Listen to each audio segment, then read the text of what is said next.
Hi, my name is Riley Reneker, and as you know, this week we are covering Chapter 14, Organizational Culture. In this presentation, I'm specifically going to discuss strong organizational cultures and organizational subcultures. So to start, let's discuss the characteristics and dimensions of organizational culture.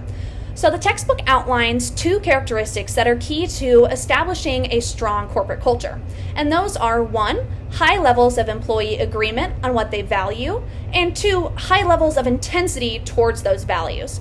So essentially, employees need to agree on what those values are and actually put in effort to supporting said values. In addition to these characteristics, Mustafa Sayadi identified 3 dimensions of organizational culture that are critical to transforming it from a strong organizational culture into a sustainable competitive advantage. Those dimensions are collaboration, trust, and learning. Essentially, these are key to the innovation and progress of companies. So let's take a look at Reuben Brown. So the textbook provided an example of Zappos. However, we're going to break down the organizational culture of Reuben Brown, which is which is a public accounting and consulting firm located in St. Louis with offices in Kansas City, Denver, Las Vegas, and Nashville as well. So their organizational culture is supported by 6 core values. These values are superior quality in service, devotion to the people at Reuben Brown, teamwork, objectivity and integrity, competence, and the devotion to our community and profession. So, these values are actually supported by 2 firm-wide mindsets that are implemented at all levels of the organization. The first is be your best for others. Be your best for others pulls in that devotion, the core values of devotion to the people at Reuben Brown and devotion to our community and profession. And I would also say objectivity and integrity. So this mentality is essentially describing that team members should strive to treat clients, other team members, and Reuben Brown's communities with respect, the highest caliber of service, and with good intentions. This is especially important as a public accounting, and integrity is key to the public accounting industry. In addition, the one firm concept supports their core values of teamwork, competence, devotion to their people at Reuben Brown. The one firm concept just is a reflection of their culture of teamwork, mutual support, and a unified dedication to their outstanding client services across their markets and specialties, like I just said. In addition, I interviewed Sarah Wingbermule to get some more inside information on this concept. She is an international tax manager at Reuben Brown, and she stated that the one firm concept goes beyond just integrating core values. It's actually implemented at the operational level. So this one firm concept essentially applies a uniform structure on all offices. So all departments, all varying tax departments, audit departments, consulting departments, they follow the same policies, procedures, and work with the same applications. So this unified structure has provided much smoother communications and has increased the effectiveness of collaboration on projects, which she has personally experienced. So in addition to cultures, organizations have subcultures as well. The textbook outlines 3 generic subcultures, which are operators, engineers, and executives. The operator subculture consists of the line managers and employees that directly provide services. They're interacting face-to-face with customers, and they're directly making products. In reference to Reuben Brown, Sarah is a line manager as she directly provides client services such as international tax returns and tax revisions. Operators tend to value, I also found that operators tend to value human interaction, trust, teamwork, and communication in regards to getting work complete.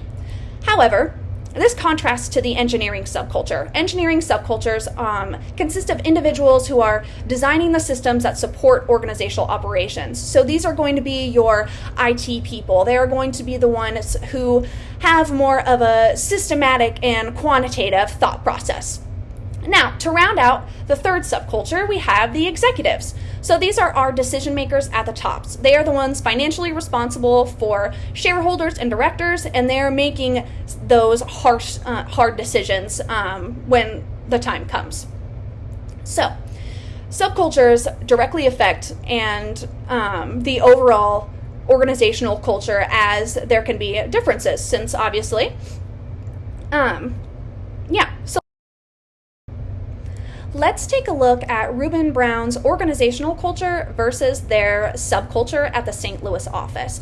So to determine the subculture at the St. Louis office, I interviewed Sarah Wingbermule as the international tax manager there. So after I asked her a bunch of questions about like what she found, like the values, and she identified that the values of the St. Louis office to be teamwork, collaboration, internal development, and inclusivity.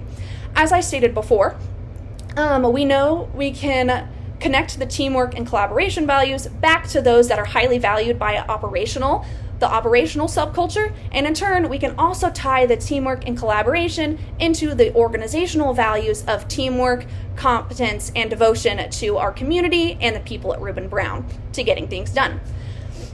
However, the biggest value that she the value that she is most dedicated to at Reuben Brown is their internal development. So their internal development is actually one of the big reasons that Sarah is still employed there. It is a 2-tiered mentor program that genuinely has made her feel like Reuben Brown is building her and taking her up along with the company.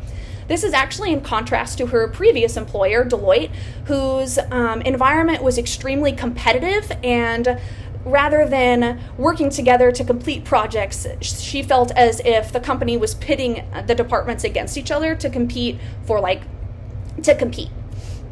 So, in turn, as a manager, why do any of these things matter?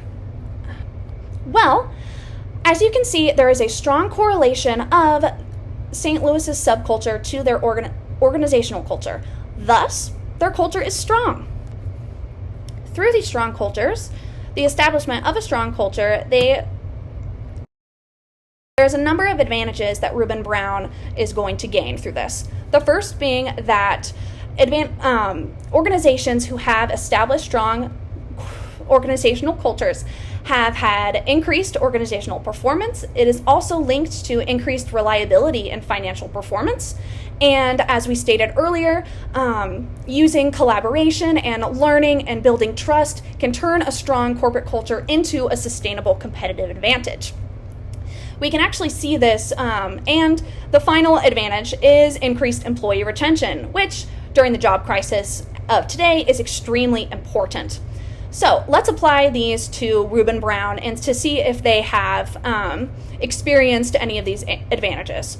So taking a look at their organizational performance, Reuben Brown brought in their organizational and financial performance. Reuben Brown was listed number 33 on Inside Public Accounting America's largest accounting and consulting firms list. In addition to that, their revenues increased to $240 million in 2024. So their strong corporate culture has increased their performance also specifically in St. Louis, boosting them to be listed as the number 1 large accounting firm, beating out the Big Four, which other Big Four accounting firms of Deloitte, PricewaterhouseCoopers, Ernst & Young, and KPMG, which is a huge accomplishment. However, as a manager, it is important to remember that there is strong corporate cultures can limit an organization's ability to adapt to change. So, as a future manager, I need to keep in mind that while I should foster the current existing corporate culture to ensure that it aligns with the values of my company, I should also take into consideration that in order to grow, companies need to change, and therefore I should not shut down any new suggestions, comments, concerns, and I should, as a manager, be able to take those new ideas from employees and I should integrate them and turn them into additional sustainable competitive advantages.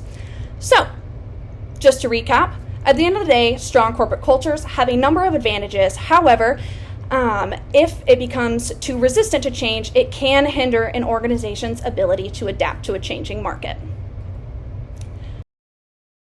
Anyway, thank you for listening to my presentation, and I hope you learned a lot about organizational cultures and subcultures.